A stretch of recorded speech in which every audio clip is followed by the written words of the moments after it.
Can I ask everybody, please, to turn their cell phones to silent mode? I think I'll do that myself, actually, on the off chance that somebody calls me. Don't do that.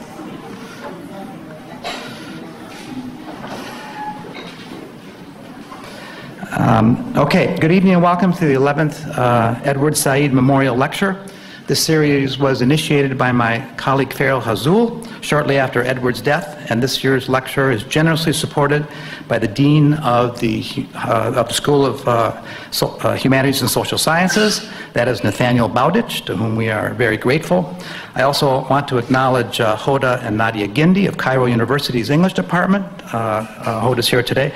Childhood friends of Edward who are here and also support the lecture series. Finally, I want to thank my administrative staff, Ola Shanab and Omnea Ali, and all of our graduate fellows for their hard work coordinating this event. Thank you very much.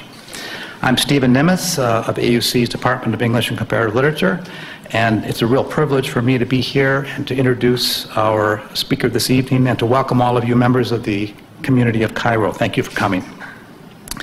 Before I get to tonight's speaker, I want to give the names of previous guests who have delivered the Edward Said Memorial Lecture. These are David Damrosch, Cornell West, Terry Eagleton, Rokas de Groot, Judith Butler, John Carlos Rowe, Michael Wood, Sari Makdisi, Marina Warner, and Leila Abulagod. I know that Edward would be honored by that list of names, as he is by our speaker tonight, Souleymane Bachir Diagne.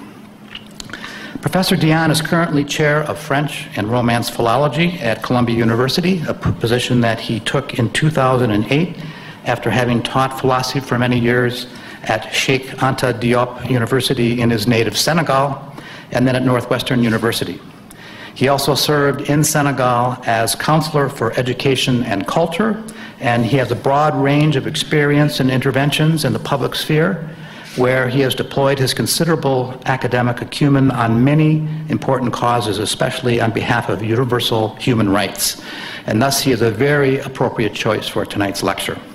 Professor Diagne has been recognized for his public service and for his teaching and research by many awards and honors in France, Senegal, and in the US, including the Koldyke Outstanding Teacher Professorship, the Alfasi Prize in the Social Sciences and the Humanities, the Edouard Glissant Prize, and the Danyang Bouveret Prize.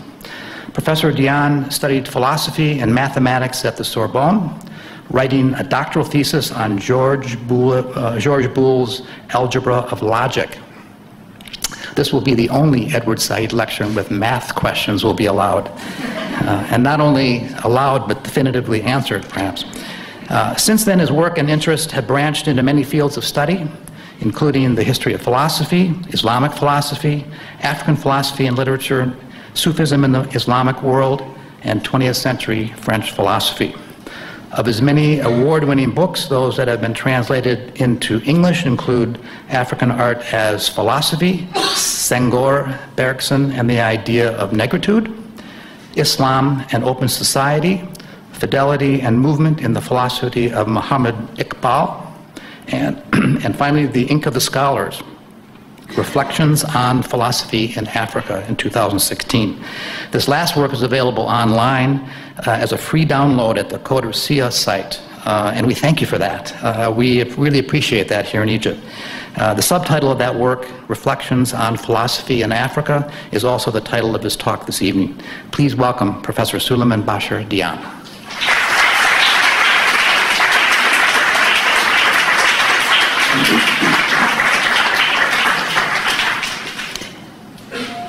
Thank you very much, Stephen. To be invited to deliver this year the Edward Said Memorial Lecture at this prestigious university in American University in Cairo is indeed a great honor, for which I would like to express my gratitude to everybody who invited me and who made my visit possible, and particularly you, Steve, for having made everything smooth, even if I did my best to complicate things for you. And I would like to thank you all for being present here. 3 reasons make me particularly happy to be bestowed such an honor. First, allow me to mention a quite a trivial reason that I should not probably talk about, but allow me. Allow me to say that Edward Said's birthday, which is in the very first week of November, that is the reason why we are having this memorial lecture now, also happens to be my birthday. So it is quite a celebration for me. I could say that when I reached my, let's say, 20th spring, I delivered the Edward Said Memorial Lecture at the American University of Cairo. Okay, forget this first reason. Here is a more serious second reason. The obvious reason is that I come from Columbia University, as it was said, where Edward Said has been and still is, by his work, such a towering presence. You cannot be in the humanities or in the social sciences in Columbia University today and not feel that you are in the home of Edward Said. I joined Columbia only in 2008, too late to have met him, but of course he has been such an influence in the works of everybody in the field of the humanities and the social sciences. And the third reason connected to that is precisely the influence of his work, in particular his Orientalism, in one of my own fields of research, which is philosophy in Africa. The best example of such an influence is Valentin Moudimbe's book, known as The Invention of Africa, Gnosis, Philosophy, and the Order of Knowledge, in which Valentin examines intellectual constructs on Africa in an approach which owes very, very much to Edward Said's Orientalism. So, as I examine here in this address the history of the phrase African philosophy, I can certainly invoke the influence of Said and Moudimbe's questioning of the ideology of otherness. So let me emphasize that my lecture is about the very phrase African philosophy, or to put it differently, of the association between Africa and the concept of philosophy. Because, as I will show in my lecture, this phrase poses the question of what philosophy is and also what Africa is. When we say Africa, are we thinking about the continent as a whole, or are we, in our minds, only thinking about sub-Saharan Africa? So let me consider the history and the meaning of that association, Africa and philosophy. In very broad terms, the history of that phrase, African philosophy, is the history of a book that had been written by the philosopher and theologian Placide Tempels, Father Placide Tempels, a Franciscan missionary and Belgian citizen who was one of the first to give to a work a title, Bantu philosophy, that credited the idea of the existence of an African philosophy. What then is the history of that book, Bantu philosophy, which must be acknowledged as foundational for a whole intellectual current addressing African philosophy, even if its author, as I said, was not strictly speaking African. I say strictly speaking, since clearly philosophical activity on or in Africa is not exclusively the concern of those who are African by birth. Father Tempels arrived in what was then the Belgian Congo in the 1930s in order to do what missionaries do when they travel outside of Europe. that is to say, evangelize and convert. And to this end, he learned the local languages, all of them belonging to the family of Bantu languages.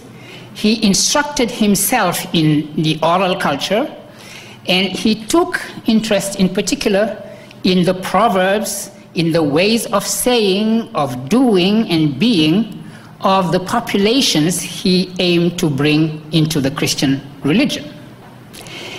And he was also certainly interested above all in the region's religions, because obviously if you are there on a mission and with the goal of evangelizing, you pay attention to the religion of the populations.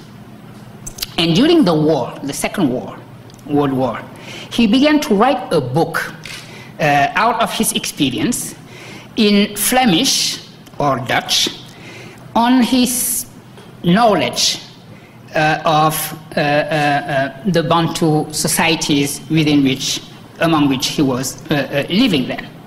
He believed he had come to understand the philosophy at the heart of the different aspects of the lives of those he hoped to see become followers of the church. And this is what he was looking for, precisely their philosophy. And this word in his mouth and in his mind should not be understood in a kind of diluted and banal sense of a way of seeing things or a worldview. Father Temple's thesis was that there exists a certain number of philosophical principles, or more precisely of ontological principles, because all these principles were about the conception of being of the populations he was living among. And these principles have the coherence of a true philosophical system. And they form the basis of all other spheres of Bantu society. The law of the Bantus, their religions, obviously, their art, their customs, their political institutions, all of these different spheres of activities of the Bantu for Father Temples had to come out of a finite set of ontological principles. So these are the spheres of activity were the object that ethnology had taken as the subject of its studies. But while ethnology stopped at the pure description of these spheres at the surface of things for Father Temples, philosophy, he said, must know how to descend the whole way to the fundamental explicatory principles of which these spheres are manifestation, and which lead ultimately to answering the primary question, what is being? This is the fundamental question that a theologian would pose, obviously, a theologian raised in the Aristotelian Thomist tradition. So he looked at the answer that the Bantus gave to that question, what is being? To that question, according to Father Temples, Bantu philosophy responds, first, that being is force. To exist is to exercise a certain force. Mind you, he's not saying that being has a force. In other words, it is not the attribution of a predicate force to a subject, which would be being. It is the affirmation that the two are one and the same thing.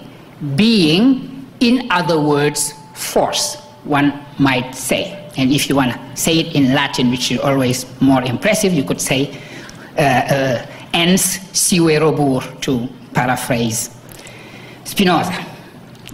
This is, for Temples, the first of a collection of ontological axioms that he considers to be at the foundation of the Bantu's belief system. The other of which, after being is force, would be each force is individual. In other words, you do not have a monism of being, everything being a form or a modification of one single being, you have monadic individual forces. So second principle, each force is individual. Third principle, forces exert an action upon each other. Fourth principle, the universe is a network of forces running from the force of forces, which is identified with one God, one single God, down to the mineral by way of the ancestors, the noble dead, so to say, then the living persons, then the animals, then the plants. So from the force of forces to the ancestors, to the living people, to the animals, to the plants, and to the minerals, nothing is inert. There is not any single reality which is deprived of force, or rather, I correct myself, which is not a force, which does not exercise a certain force. And from that set of principles, you can then also infer a kind of ethical principle, which would be that the purpose of a force is to increase. What does a force do? A force is always in pursuit of its own increase. And then from that particular principle, you can derive something in the sphere of ethics by saying that you define as good what increases the force, and as bad what decreases the force, the power of acting.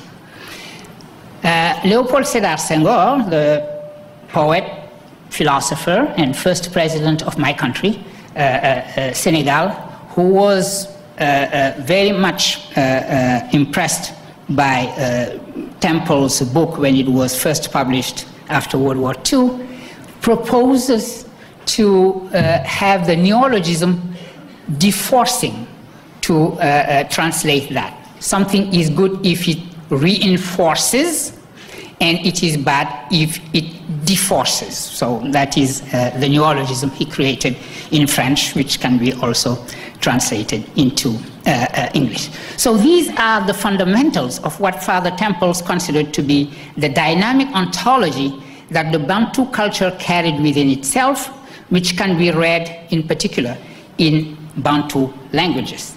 And he opposed this to a static ontology in the Aristotelian tradition, where you have a substratum, a subject which remains unchanged and permanent, receiving from outside the predicates that are attributed to it.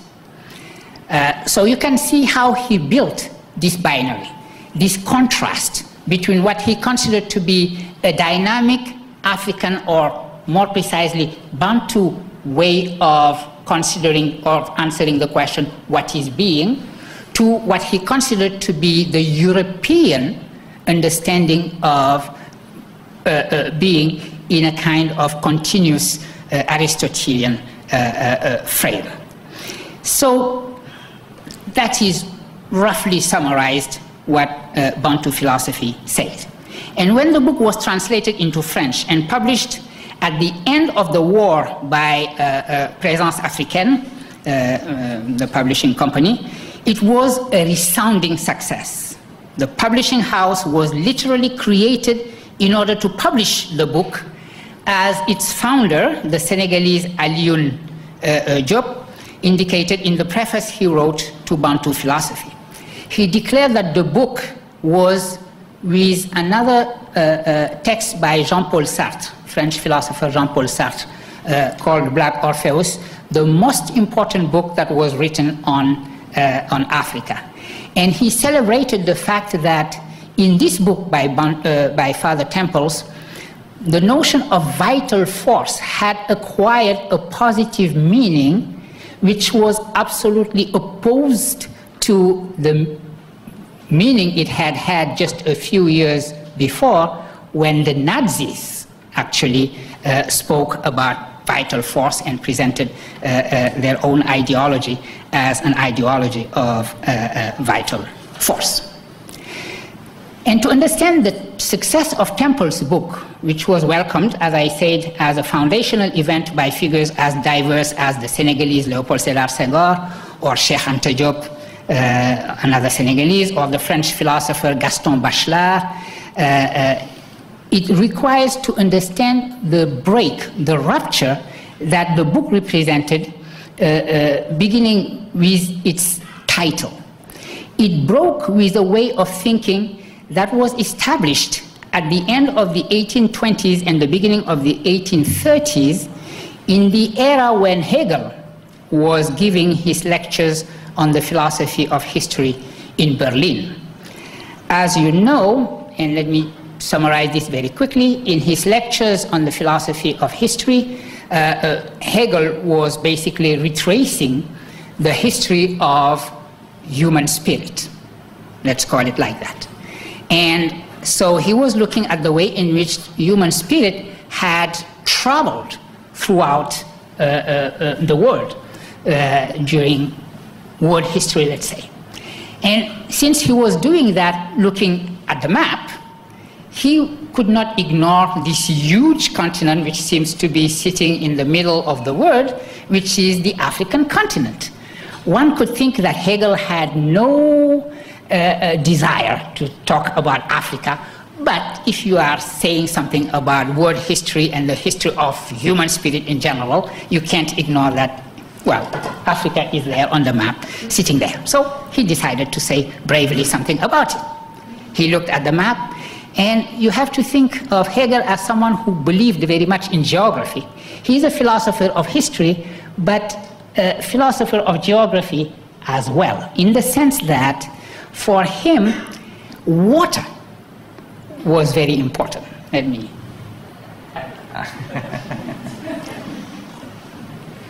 For speakers also, it's very important. So a land, any given piece of land, needed to be sort of open to the water in order to be open to the infinite. The water represented a figure of the infinite. So of course, Greece was the cradle of human spirit, because Greece is basically an island and penetrated by the sea from everywhere. He looked at the map of Africa and thought, okay, here is the Nile, which I am very happy to see from my hotel. Thank you for putting me there. He sees the Nile penetrating the land, and he thought that, okay, this is good. This is the spirit penetrating the continent. So this place called Egypt is really a place where the spirit might be at home. Not in its fullness, that only happens in Europe, but still at home. So he decided that Egypt and the Nile should be detached from the rest of Africa and associated with Asia. Looking again at the map, you see the Mediterranean Sea. Okay, so Mare Nostrum, shared by Greece, Italy, etc., but also all the countries in the Maghreb. So he thought, okay, there is some opening here for the spirit, so, but it is Africa, it's not Europe. So it has to be somehow connected to Europe, but through colonization. And you have to remember the dates. 1830 is the moment when the French invaded Algiers. So for him, the beginning of the colonial adventure was truly something that was written in, necessarily in the history of the spirit, because the Maghreb would be now attached to Europe through colonization, and remain for him what he called Africa proper. So the question I posed at the beginning, what is Africa? In this vivisection, in this dismembering of Africa, for Hegel there was Africa proper, and he looked at the map and thought, this is too massive, not enough water penetrating the land.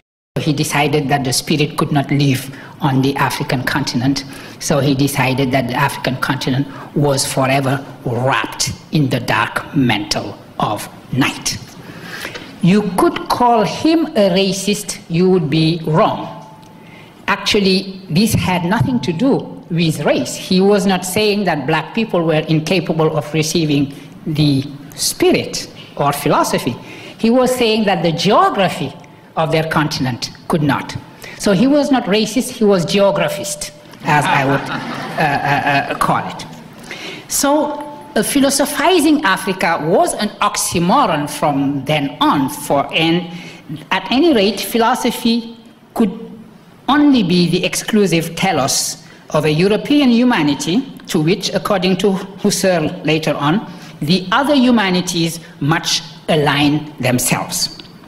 This discourse repeated itself in the ethnology of Africa, and in particular in the huge opposition that was ethnographically constructed between European reason and primitive African mentality, for example, in the thesis of someone like Lévi-Brul. So you can see now that the very title of temples associating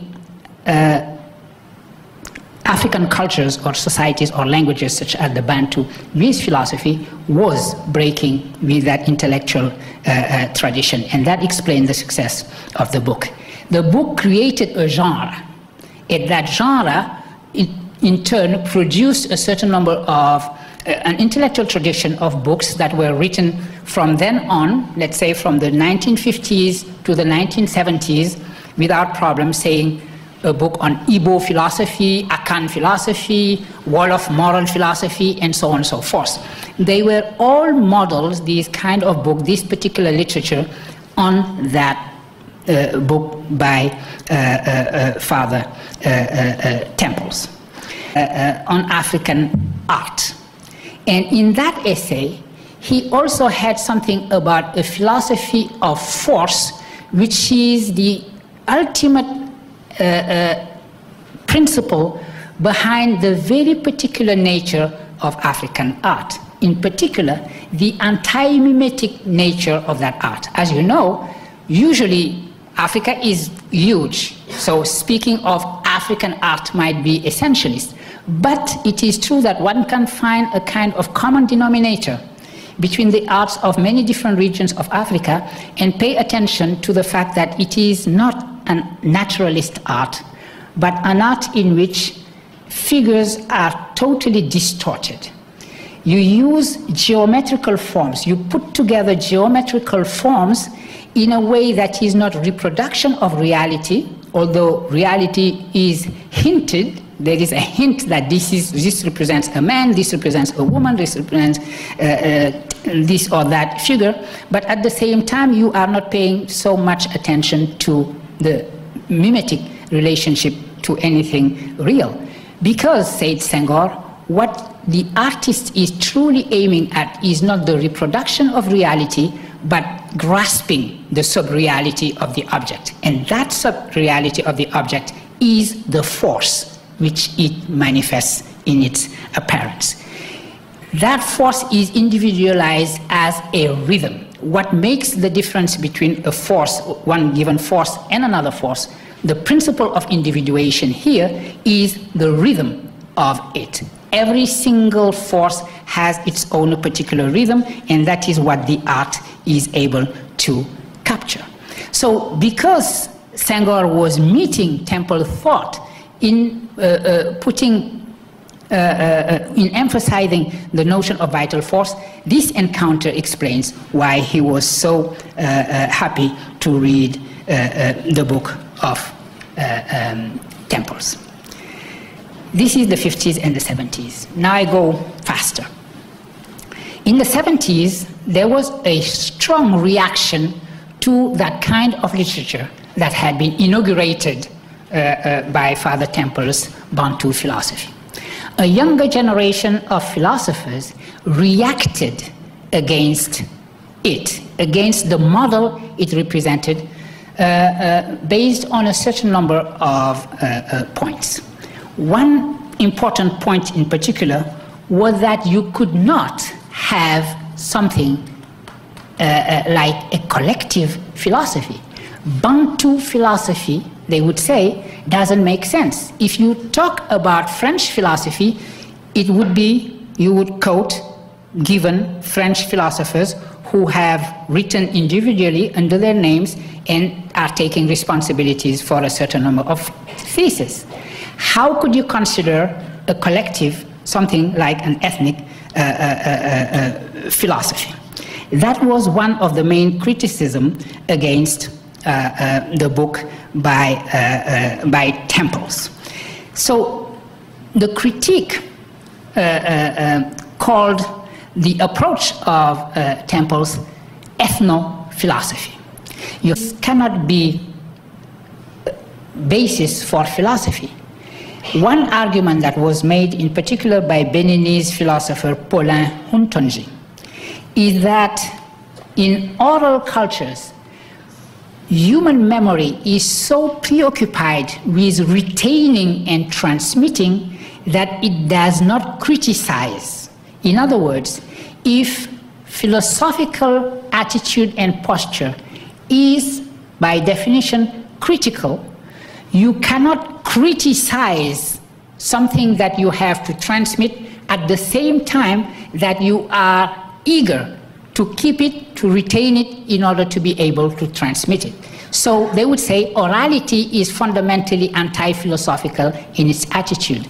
And third argument, which summarizes the two, you cannot say that philosophy is just the emanation of a culture. On the contrary, if we look back at our common ancestor as philosophers, Socrates himself, Socrates actually distanced himself from the culture, and that distancing, within that distancing, is philosophy itself. So that was the reaction to the expression African philosophy and the debate around the very use of that expression. What was missed in the controversies, and it was very heated controversy in the 70s and the early 80s, but what was missing is precisely the history, the intellectual history of great parts of Africa, particularly the Islamized regions of Africa. And if I look at my own region, West Africa, the region that was known as Sudan, actually Sudan is south of Egypt, but in the West Africa was also called Sudan for the same reason, because this was a shortening of Bilad al-Sudan, the land of the black people. So if you look at the Bilad al-Sudan, you understand one simple truth, which is that African cultures are not married with orality. It is an an ethnologist reflex to think of African cultures as oral culture. But the debate on orality as it took place had simply ignored or failed to take into account the history of written erudition, and I am using that tautological expression for reasons that are evident now, the written erudition in important regions of the continent.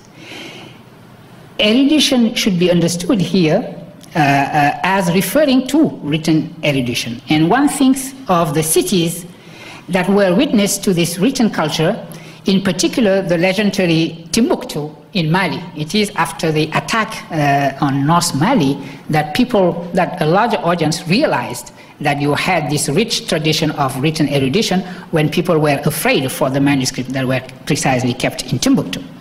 And this culture is linked to the Islamization of a large part of the continent since the beginnings of the development of the Muslim religion on the land at the end of the 7th century, of the 8th century.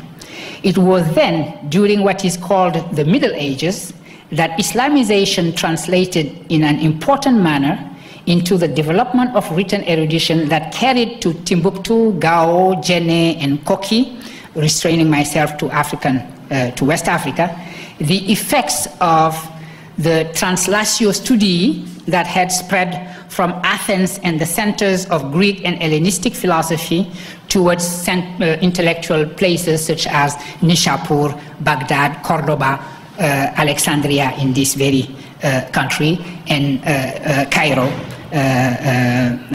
afterwards. And this is why it is important not to see, as Hegel did, the Sahara as a wall separating a northern Africa from a Africa proper. Because if you proceed with that division, you cannot understand the intellectual history of Africa at all. It becomes totally obscure then.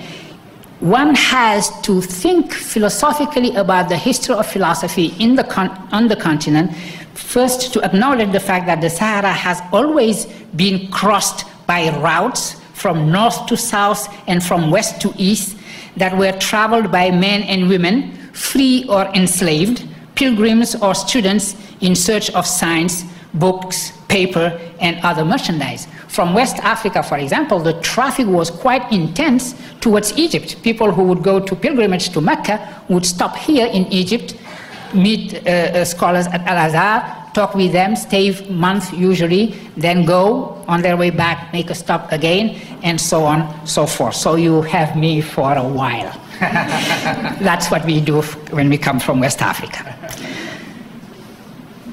The consequence of that was the development of an important literature, philosophical literature as well, that in centers, the kind of centers that I mentioned, not only in Arabic, but also in what is called Ajami, which is local languages using Arabic script. And that leads me to an important point concerning African philosophy. Precisely this question of languages. The languages that are spoken on the African continent are at the heart of what is discussed today by philosophers around this expression, African philosophy. The question now is that of making an equivalence between African philosophy and philosophy in the African languages. This is a double question. There is, as has just been said, the imperative of making these languages today languages of philosophy, of science, of literary creation, etc., and not confine them in private interaction. But also, and perhaps first of all, there is the question of what could be called the grammatical philosophy that these languages manifest. Let me quote here very quickly to explain what I mean by grammatical philosophy expressed by a language, the philosopher Nietzsche, who said this: "Where there is affinity of languages, it cannot fail, owing to the common philosophy of grammar. I mean, owing to the unconscious domination and guidance by similar grammatical functions, that everything is prepared at the outset for similar development and sequence of philosophical systems, just as the way seems barred against certain other possibilities of word interpretation." Let me give you an example, a simple example to explain this better. Temples asked the question, what is being? He could have said very easily, oh, the question of being is the most important question, philosophical question one could pose. But you have to realize that the only reason you say that is because you are speaking a language in which you can use the verb to be, add ing, and have the substantive being. The way you can do this in Latin, you can do it with Greek, from einai to on. You can do it in French, être et étant, or être, and so on, so forth. So, what happens when you are speaking a language where you do not have that kind of use of the verb to be, which happens, by the way, to be the case of Arabic, of Hebrew, or of Wolof? In other words, there is something in the grammar itself, as Nietzsche says, that sort of predisposes philosophical system to go a certain way. As Nietzsche said, certain Indo-European languages have developed a philosophy of the subject in a way in which it was not the case in Ural Altaic languages, and so on and so forth. That is one example that he gives. I am not continuing along those lines. We can discuss it later. But what I'm trying to say is that when you turn towards the use of African languages to translate philosophy or to write philosophy, and this is something that is being more and more done, then you realize that before they are concepts, the concepts we use in philosophy are words in a given language. And maybe sometimes what we consider to be a kind of universal problem is very much connected with the language in which we speak. What does that mean? That you could have two different consequences drawn from that. On the one hand, you could say you could have what I call a totally separatist attitude, saying, well, each language or each family of language has its own philosophy connected to its philosophical grammar, as we might call it. Or that is the separatist way of doing things. Or another attitude would be to say it is always important to speak radically different languages and to make the effort of translating our philosophical questions into totally different languages to see what happens to those philosophical problems, which is a way of doing our job as philosophers. We praise ourselves, philosophers, on the fact that we never leave anything unexamined, maybe except that we are speaking a language when we are speaking philosophically. And that would be a way, an extra way of examining the questions that we pose. This separatist attitude has its followers among African philosophers, one of them, the most famous, being Alexis Kagame. Alexis Kagame is a Rwandan philosopher who analyzed in 1956 Bantu languages the way, well, as a linguist, not the way that Father Temples did. And what he came up with was the radical contrast between what he called European philosophy or Western philosophy and Bantu philosophy, in a way that is parallel to what Temples did, but was not exactly the same, because, again, his conclusions came from a linguistic analysis of Bantu languages.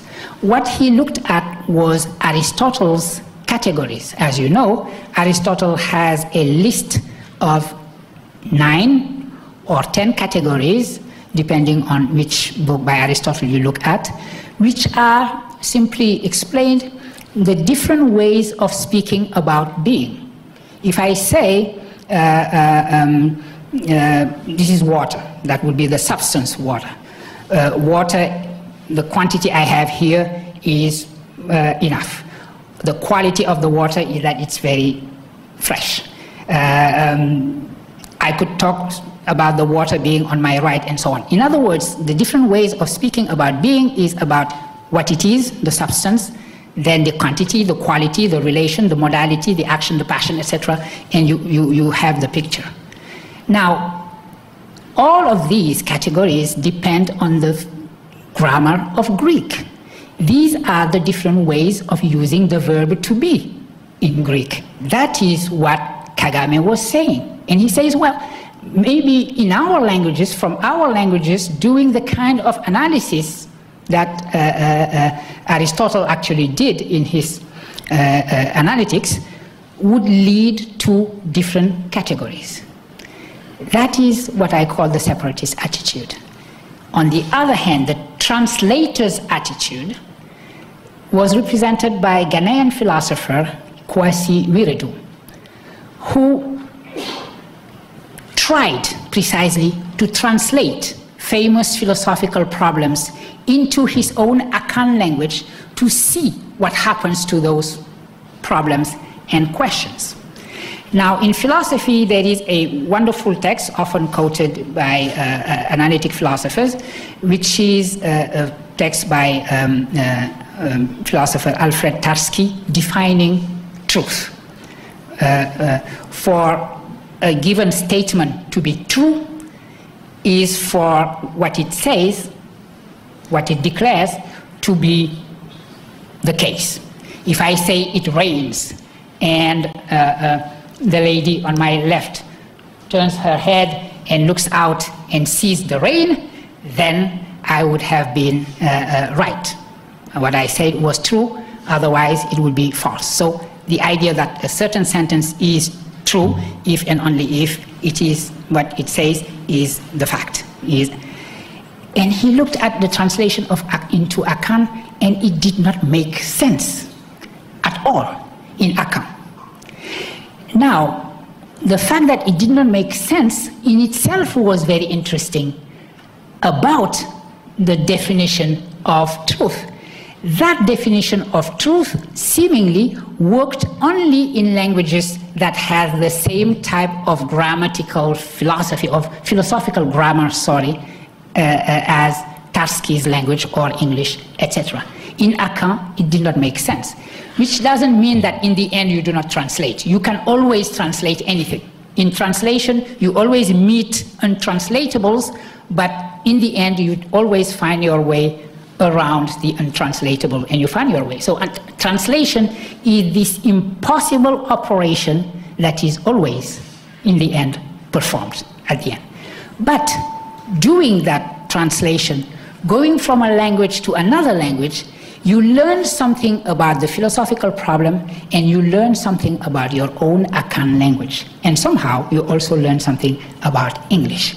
And that is the position that I consider even more philosophical than the separatist position. Separatism is a dead end. What would you say? Okay, they have their philosophy because they have their language. We have our philosophy because we have our language. The best way to go is to say, here is what it means to live between languages, to think from a language to a language, as I put that expression in my own work. And this is what I am advocating for African philosophers, to give a content, substance to that expression, African philosophy. Be translators. African philosophers, by their very position, must be translators, that is to say, must live between languages, must locate their philosophizing in between languages. And in fact, this is the case for all philosophers. Bilingualism should be a requirement of philosophy, and I will conclude on that point. You know that Plato, in his Academia, had this motto: you can't enter if you're not a geometer. You have to do mathematics. You were talking about me doing that. I was just being a Platonist. You have to do mathematics in order to understand philosophy. We could imagine the utopia, which would consist in saying that one should not be doing philosophy if one does not know a radically other language than their own. So all American philosophers would be then out. Thank you very much.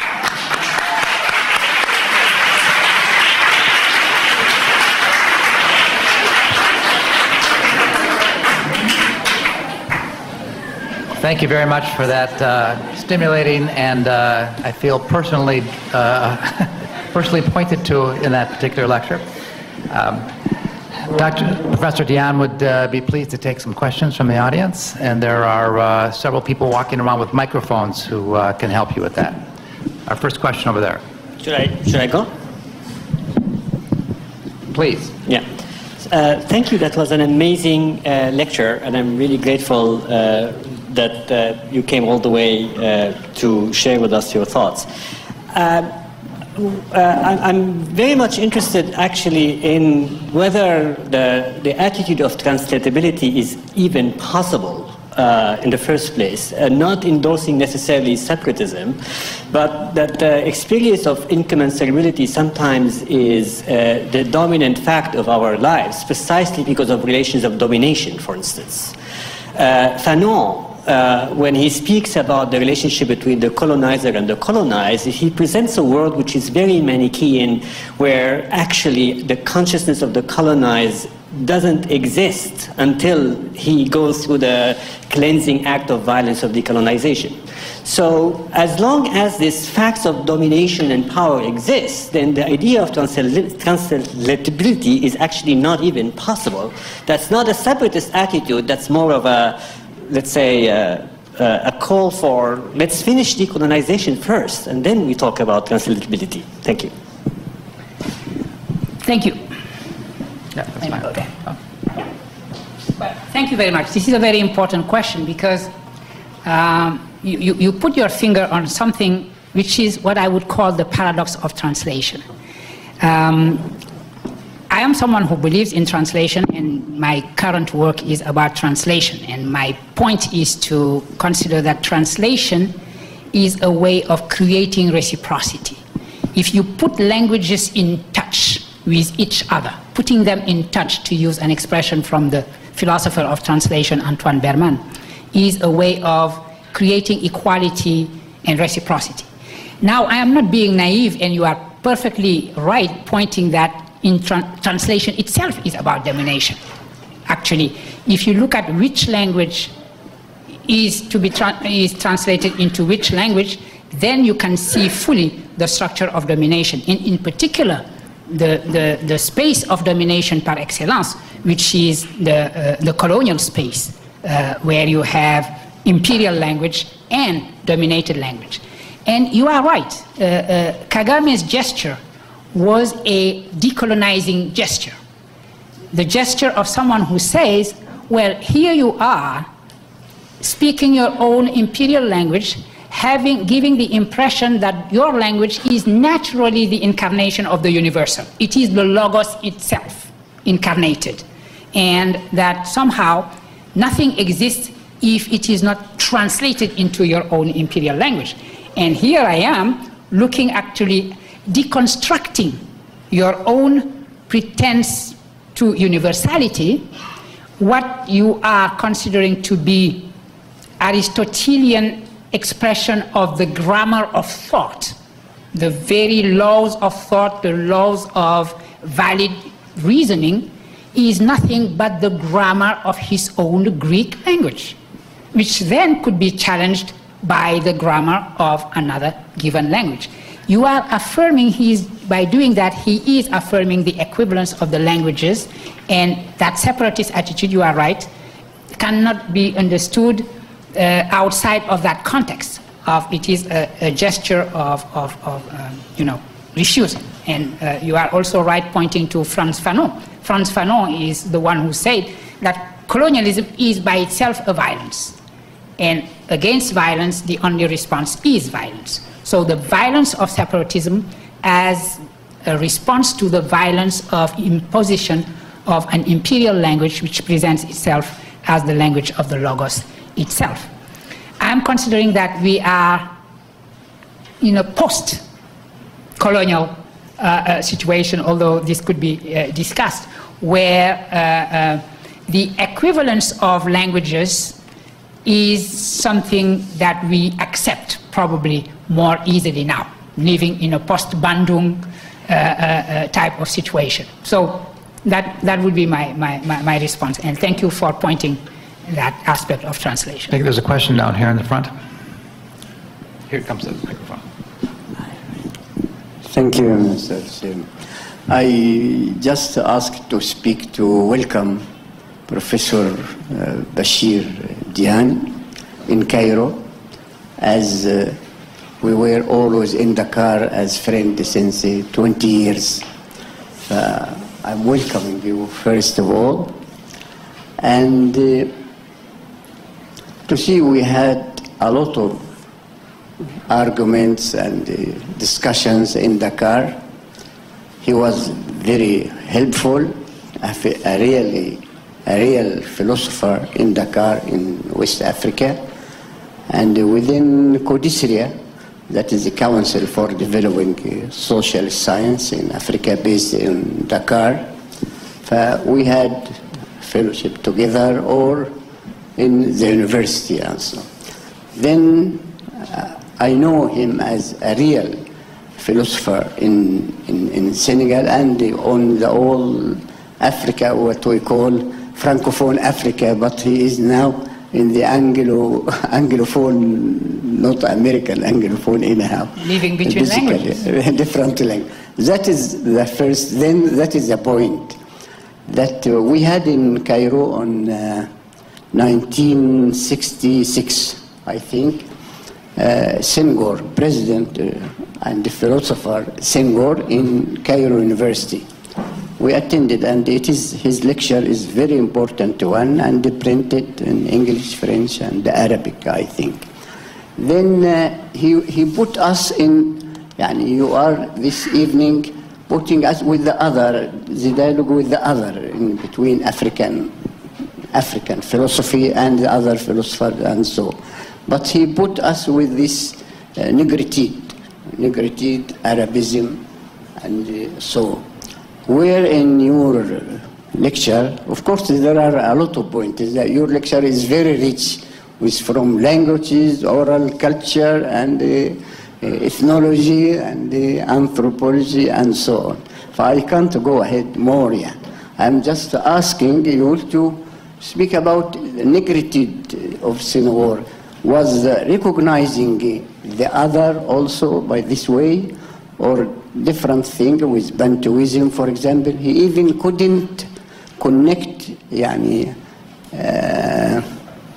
negritude with the Bantuism.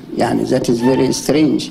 And then it is your time now, as you had a lot on the Islamic philosophy also, and I would like it to be prominent in this lecture. But we are expecting you here, I ask Professor Steve to, because we had to discuss it. You have a certain attitude in studying the Islamic philosophy, but we had now a problem with political Islam, and that put the whole thing in trouble.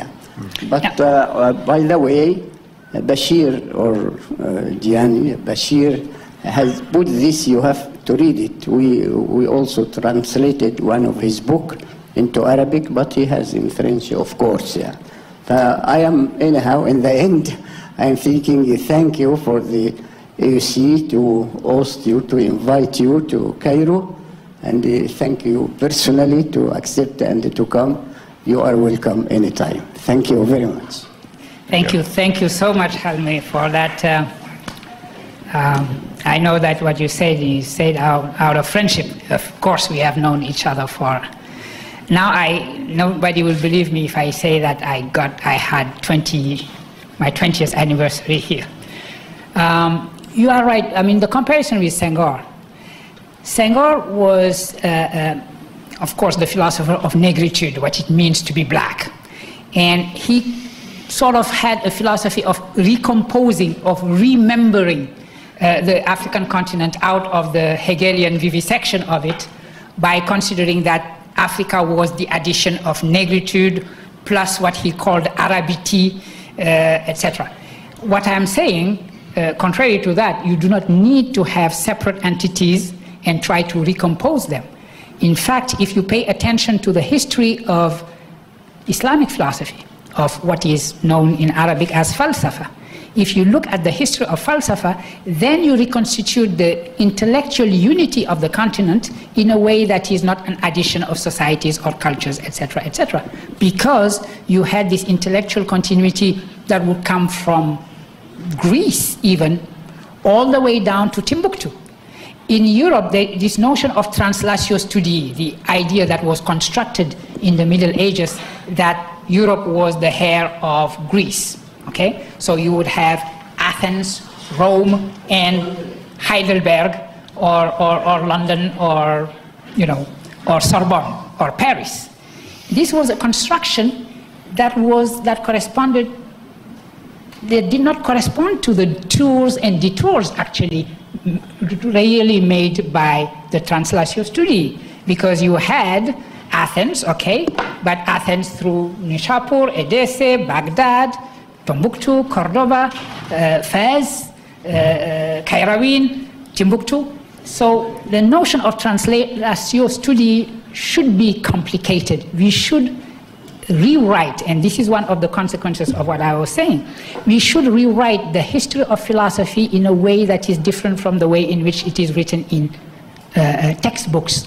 In textbooks you have antiquity, you have the Greek miracle. A miracle is always convenient because a miracle is preceded by nothing. It was born out of itself. So you have the Greek miracle continued by the Romans, and then it went through Europe. Now you have in the middle these people with Arabic sounding names. Ibn Rushd, Ibn Sina, what do you make of them? You say, okay, they were there, but they received the heritage and handed it to the true heirs of it, which is Europe.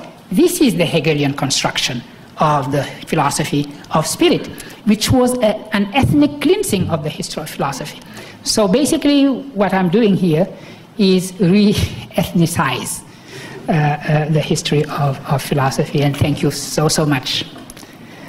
Glad to be in your country. Question here, and okay. Sorry, I'll try and keep track of them there. A quick comment, then a question.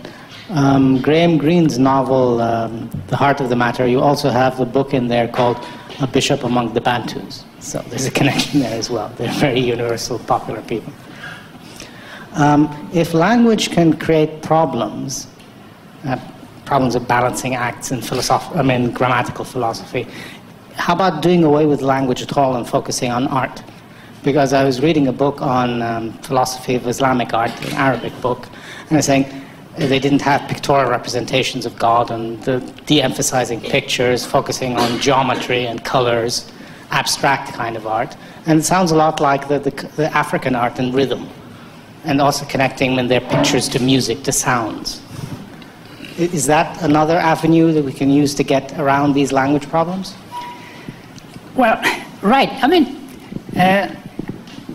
if we say language is a problem, what do we mean by language is a problem? If we mean by that full communication is not happening, it is the very nature of language, I believe, to have certain opacity, but then to also be open. In other words, when I say that translation is this impossible thing that in the end still succeeds in happening, I believe in a kind of communication which doesn't mean necessarily absolute transparency, but negotiation, continuous negotiation and understanding through untranslatable, through misunderstanding, working out one kind of communication. And in that sense, translation is the language of languages, as Kenyan writer Ngugi wa Thiong'o famously wrote. Or to generalize, also this is what Umberto Eco said when he declared that the language of Europe is translation. One could expand it to the whole world and say that language of the world is translation. Now, art would be, yes, a form of universal language, the language of forms. But again, you translate those forms. They mean something for you because of your own perspective on them. Let me give you an example which has to do with African art and Africa. It is known that Picasso was influenced by what was called art nègre in France at that time, the vogue of African art in France. Shall we call that an influence? No. Picasso was looking for something at the time, famously in 1906, when he was painting Les Demoiselles d'Avignon, which is at MoMA, by the way. So he was looking for something, and this is the moment when the fact that he was an art collector himself, and he was collecting African art at that time, sort of found its way into its own art, when he erased the faces that he had been doing and redoing again, and decided to replace all the faces on Les Demoiselles d'Avignon by African masks. This language spoke to him, but because he had his own questions bringing them there, the language of the forms talk to him in a way is the language of the computers. Everything can be translated into 0 and 1s, but once they are reinterpreted, we find ourselves with our own languages again. But in the end, I believe more in translation, and the problems are not necessarily a bad thing. Misunderstanding and encountering the untranslatable is probably part of the communication, human communication. Okay, I'm trying to keep track of the questions. This gentleman, then Doris, and then Ikai. Thank you for this amazing lecture. A number of years ago in the 60s, my wife and I were both being trained as linguists, and we were being trained basically as what we were derisively called topological linguists when Chomsky was doing the deep structure. But we spent a number of years in West Africa, and while we were doing translation, there arose a kind of a process there of doing it, which was called then dynamic equivalence. Mm-hmm. And you used the word equivalence. And one of the things that occurred to me there was we never assumed that we were masters of the language we were translating. We always worked with an informant. Not an informer, but an informant. Right. And the object was finding out through a discourse between the two of us, or the three of us, and the community itself, what would be a way to say something in your language which would mean to you what saying it my way in my language means to me. And that, we call that dynamic equivalence. Right, and right. So I appreciate hearing this coming from a philosophical point of view as well as a linguistic. Right, yeah. Well, thank you. Thank you very much for that comment, and it is exactly what I was trying to articulate also, yeah. That also sounds to me like 43 years of marriage, so. Doris, please. No, I was going to ask a rather silly question about math, but he said... Can you speak into the microphone a little more? What would it mean to you? How would you know what it means to you if you have to say it in your own language? I mean, it's that in itself is another thing to translate the words that you're using to say what you meant by the other words. And right. The question I was going to ask was, would it be simpler in mathematics, for instance, in whatever language, 2 + 2, 1, 2, 1, 2, would have to have some kind of a similar understanding, wouldn't it? Yeah. Yes. Well, indeed, and this is, you're absolutely right. Mathematics, by definition, is a universal language. If I go to the blackboard and I start writing, let's say, a second-degree equation, and I start solving it, looking at the roots, if I say nothing, everybody who has basic understanding of algebra would follow what I'm doing. Suppose I comment in Wolof what I'm doing, I would be the only one understanding myself. But what I would be doing then is just use a meta language on top of the mathematical language, which is no problem at all. Mathematics is probably the easiest language to translate into any other language because it is always translated. What needs translation is basically the meta language itself. But then you do not communicate in mathematics. The difference with our natural human, all too human languages is precisely that because we say something in those languages, because we write fictions in those languages, we create in those languages carry with them the possibility of untranslatability, the possibility of misunderstanding, because they are very different. Even two languages as so close to each other as French and English. I'm always fascinated, having learned English from my own French language among my different languages. I am always fascinated by the way in which the weight of meaning in English is put on all the propositions like up, down, etc., while the weight of meaning in French is on the verb. Everybody who learns English from French has that kind of difficulty, figuring out up, down, back, force, etc., etc.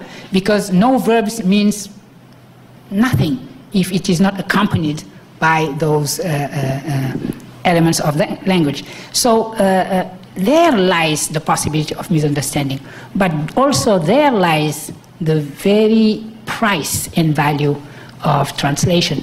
Mathematics is translated and it is useless. It is like having a series of 0 and 1, solving that equation. Yes, we understand each other. And that would be the difference between what Leibniz and other logicians have called philosophical grammar. Leibniz and logicians like George Boole, I was talking about George Boole earlier, to speak of mathematics, they were all looking for the universal language that would overcome all possibility of misunderstanding. And they found that universal language in the language of algebra, which was transferred to the language of our computers. Our computers today speak that universal language, but it becomes something for us only when it is interpreted in our own languages, and so we are stuck with our natural languages.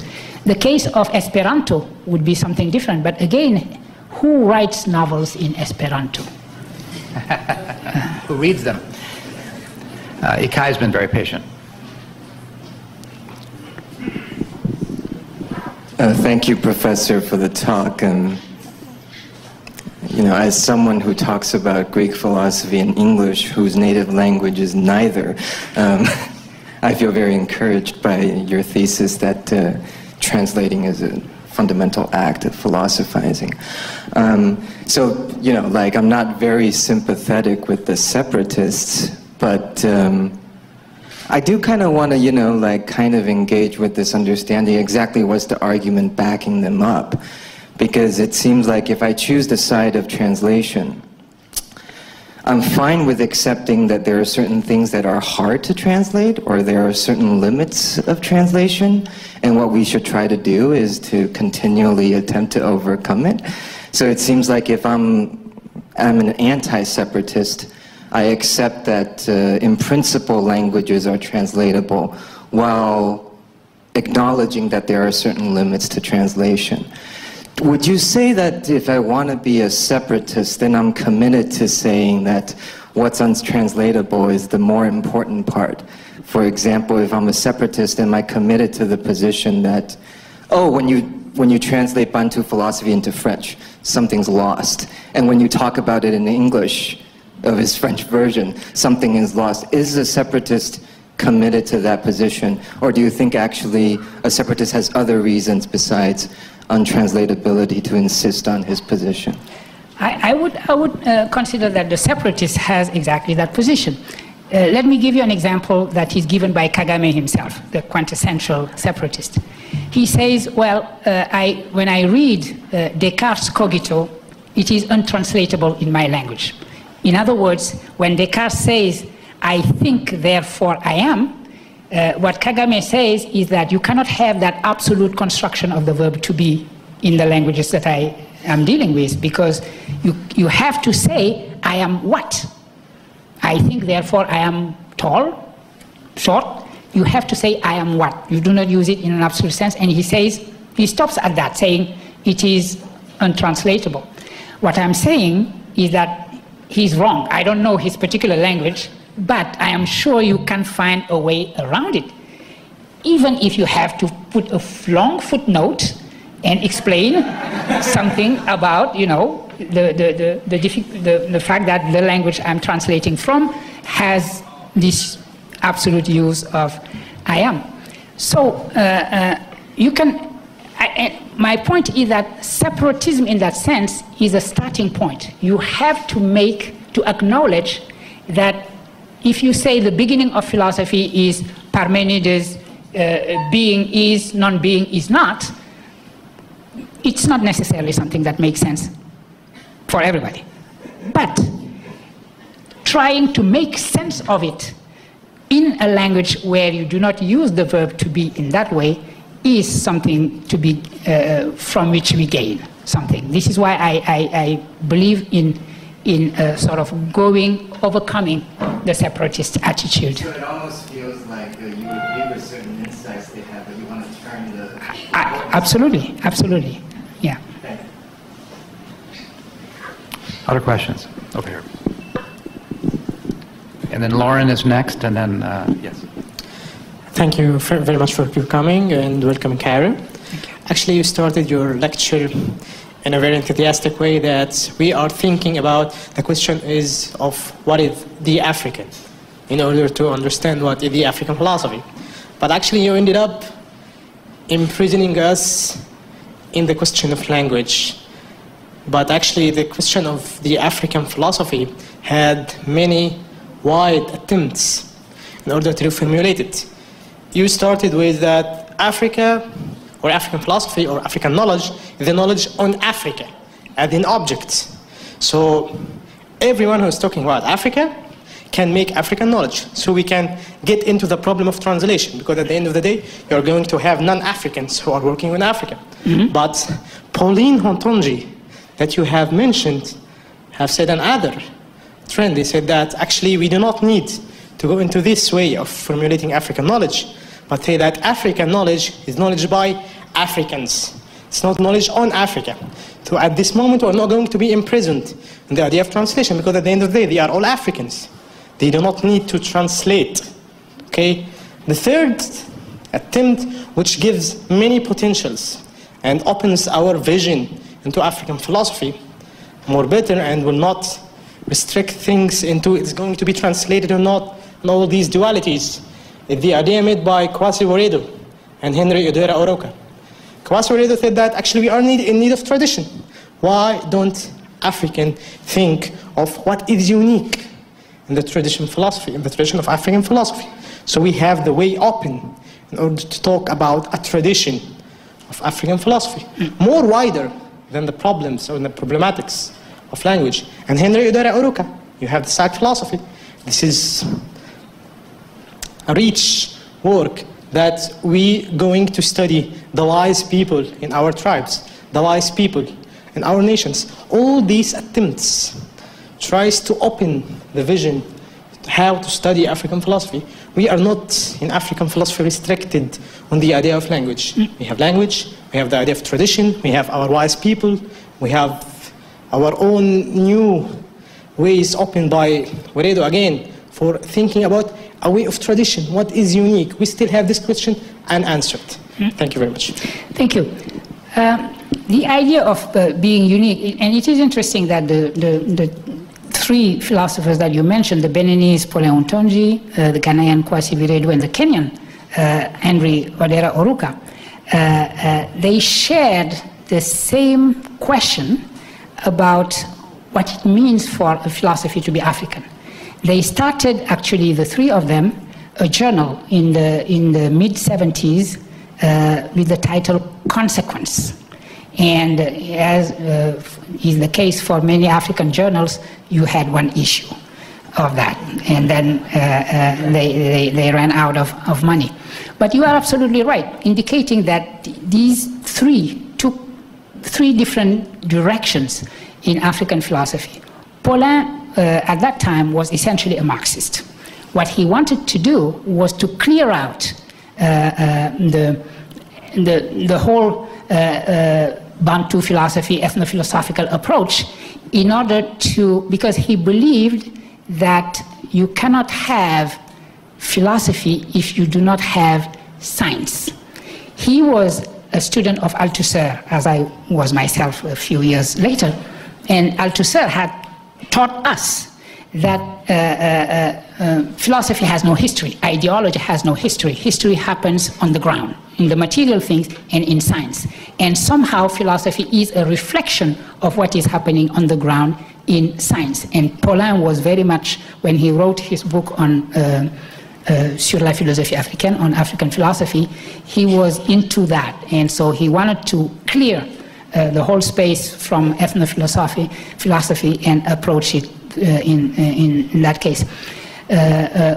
You are right also mentioning Odera Oroka and late Odera Oroka, who had that kind of ethnographical approach Let's go see the people, the sage people, and ask them, what do you think about what is death for you, etc., in pursuit of something which is somehow uniquely African. I would just add to your comment, for which I thank you very much, that I am very wary of an expression, something which is uniquely or specifically something. In other words, and this is why I believe in translation, if something is authentically philosophical, I believe in its universalization through negotiation and through translation. Let me give you an example. The concept of vital force that was used by temples and considered to be something valid by Senghor. Temples made that contrast that I mentioned earlier, separating, and we come back to separatism, separating radically what he considered a European static ontology versus an African dynamic ontology of the vital force.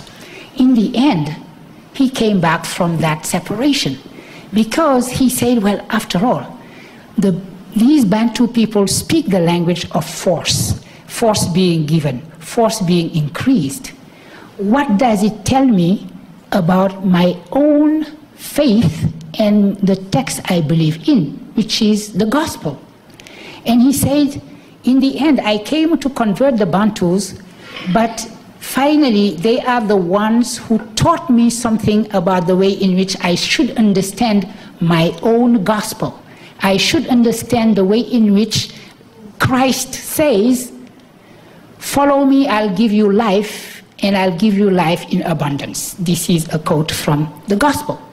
And he said, well, actually, that is the logos. The first logos is that logos, that vibrating, living logos that could be identified to a force, and not what logos has become afterwards in Aristotle's categories, when it became sort of petrified, immobilized as something permanent to which attributes, predicates would be attributed from outside.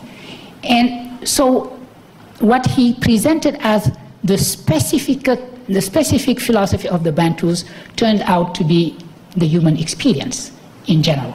In other words, I do believe that any particularity, when you dig it and when you comprehend it, becomes something that speaks to human experience and human condition.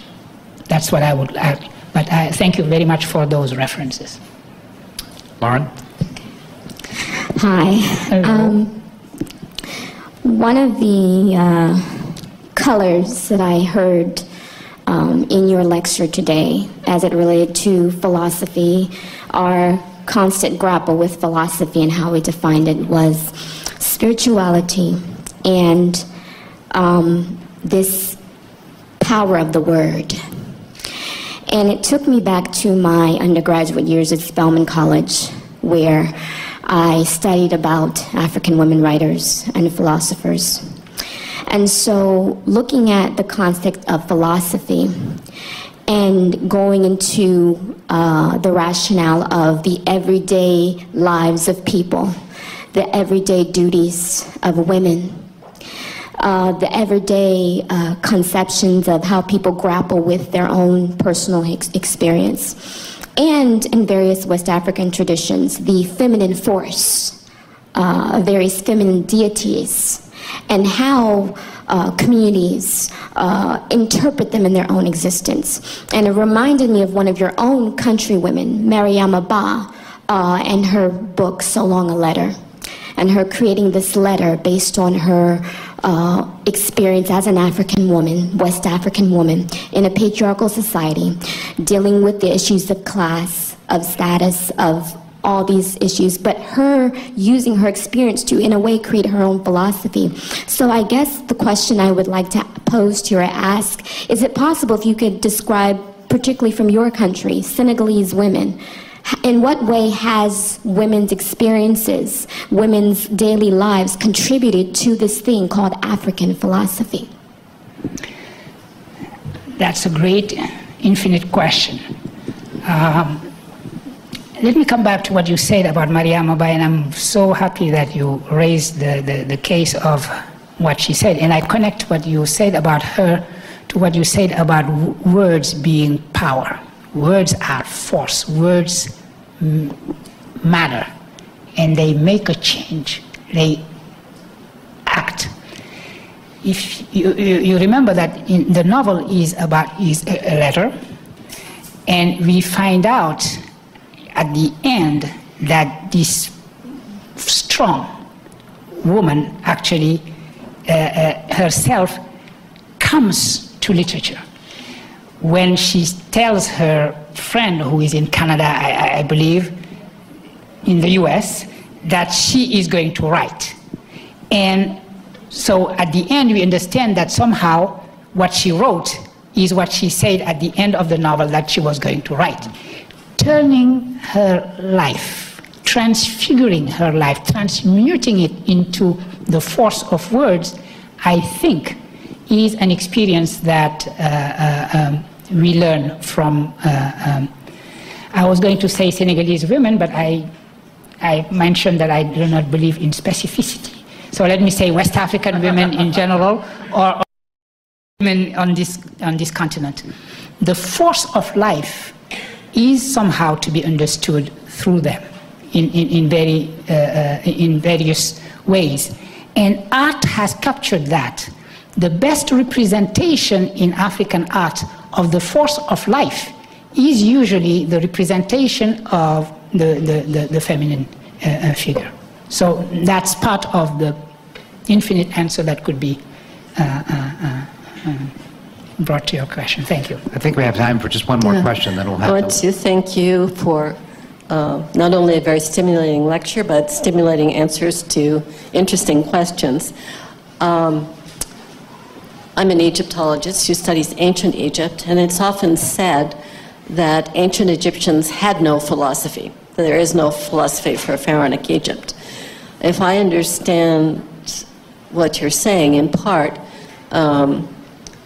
there's a human capacity for thinking and a human capacity for language, and somehow that engenders philosophy. But I don't quite understand what you mean by philosophy. Sometimes you seem to be saying it's words, sometimes spirit. So I wonder if you could maybe leave us with a thought about what you think philosophy is. Thank you. Yes, what is philosophy? It'll have to be a short answer if you can. Well, obviously when you do philosophy you use concepts, but I believe in concepts being put to work. Let me give you one single example coming from South Africa. Ubuntu, the famous concept of Ubuntu as it has been put to work precisely by Nelson Mandela and Desmond Tutu when they were faced with the problem of creating a new so-called rainbow nation out of the ruins of apartheid. Because what do you do if you had communities that were so separated by years and years, decades of hatred? What happens? So when they say that we have to use Ubuntu and enshrine it in our constitution. First of all, use it in the Commission, Truth and Reconciliation, and then enshrine it in our constitution. Would you say, okay, they took a concept from African philosophy, Bantu philosophy, which was Ubuntu, and they applied it? I don't believe in that. Ubuntu was not yet a philosophical concept before they put it to work in the way in which it worked. In other words, African philosophy is not a stock of ready-made philosophies that you would just excavate and say, oh, by the way, this is a wall of philosophy. It is putting a concept to work because you face a problem in the present, today, for tomorrow in South Africa, and you say, well, there is this Bantu word, which means being human together, creating our humanness together. And you say, okay, this is going to mean this. We need the truth about killings, about people disappearing, etc., etc. but we need the truth for building a future of a nation that would be reconciled. And this is exactly what Ubuntu does. So on the very day where they decided that this is what Ubuntu does, somehow Ubuntu became a philosophical concept. That is how I would explain this. So yes, it is a word of the language, and it becomes a philosophical concept when you put it to work like that. And now it has become a universal concept of transitional justice. Legal scholars and philosophers who work on transitional justice know the concept, use it, and it is now common use. So let me just give that response to another infinite question of what is philosophy. A wonderful concluding remark. There's a reception outside where we can continue talking about these very interesting ideas, but please join me in thanking Professor Diagne for this wonderful evening.